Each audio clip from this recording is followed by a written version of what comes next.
Boone and Crockett Club presents Lucky by Les Davenport, 23rd Big Game Awards program.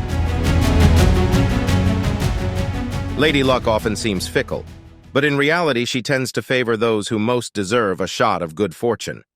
This truism proves itself regularly in the whitetail world, where hard work results in consistently good results for certain hunters. If you need an example, consider this 3-year episode involving a practicing trophy hunter from Edgar County, Illinois.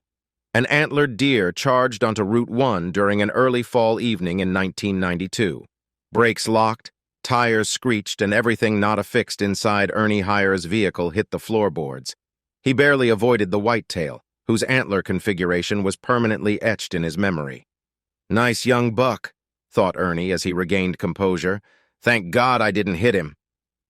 The buck had emerged from a 200-acre woodland where Ernie hunted. The buck was spared a second time that year on opening day of the mid-November shotgun season. Ernie had been practicing trophy management over the past 5 years, and on that day, he elected to grant the young whitetail clemency at 10 yards. The suspected 2.5-year-old needed more mass to be a true trophy in Ernie's eyes. "That buck I almost hit on Route 1 escaped death a second time," Ernie reported to his wife Kim that evening. "He's a 9-pointer, and I've named him Lucky." Lucky didn't seem to live up to his name the next day, though, as he took a slug in the shoulder by an unidentified hunter. Ernie helped the man follow the blood trail, but the young buck eluded his pursuers. He was not seen again during the remainder of the '92 season.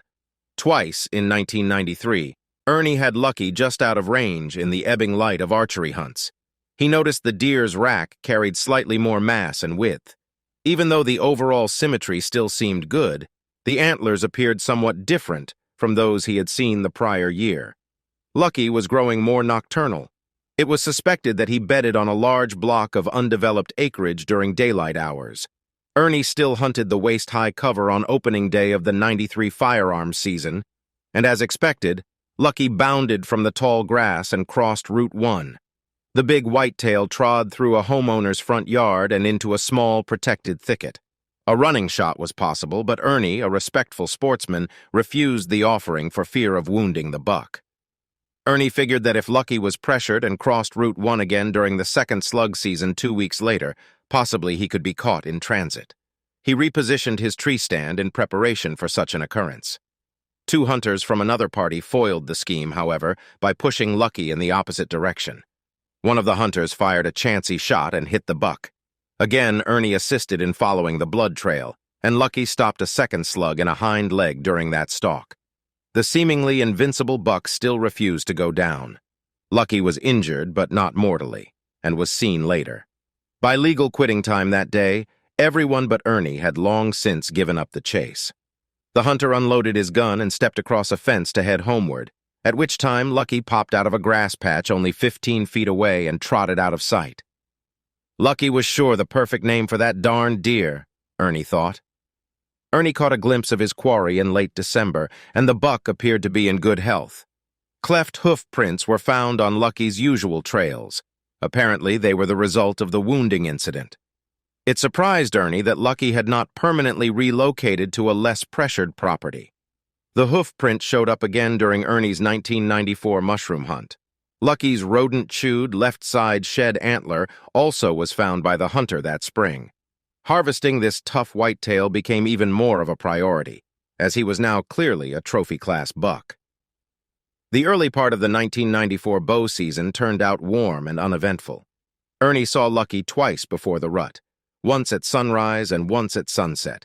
His rack had grown considerable mass, with one drop tine off the left beam. Overall, the antlers had an odd look that couldn't be explained without closer inspection. Ernie and his new hunting partner, Russ Lusader, plotted their hunt for opening day of the firearms season. They'd perch in tree stands, 100 yards apart on opposite hillsides overlooking a small creek. The adjacent ground had been mowed, eliminating one of Lucky's core bedding areas. Odds were fair that resident deer would now elude hunters by hanging in the rough creek bottom. Ernie and Russ hoped they each could fill either sex and antlerless permits by hunting this area from tree stands. They climbed aboard their stands shortly after 5 a.m. on opening day of gun season. It was a bluebird morning. Ernie hoped Lucky would show before another mature buck could tempt his trigger finger. Deer began funneling back into the oak woods from fields about an hour after daybreak. Several does and 3 bucks meandered past Ernie at 8:15 a.m.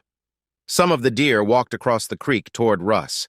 A doe and twin fawns rushed by Ernie, following the crack of Russ's slug gun.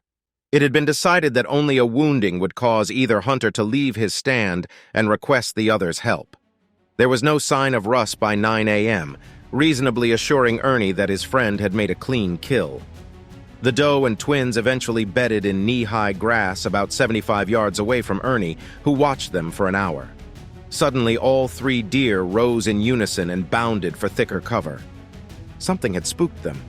Ernie's attention focused beyond where the deer had been holding. A doe and a wide-antlered buck were approaching at full speed. The doe veered, but her bow jumped a fence and came headlong toward the hunter, stopping behind a tree at 35 yards. The buck's rack carried a drop tine. Could it be Lucky? The wary whitetail winded the air and peered from side to side for looming danger.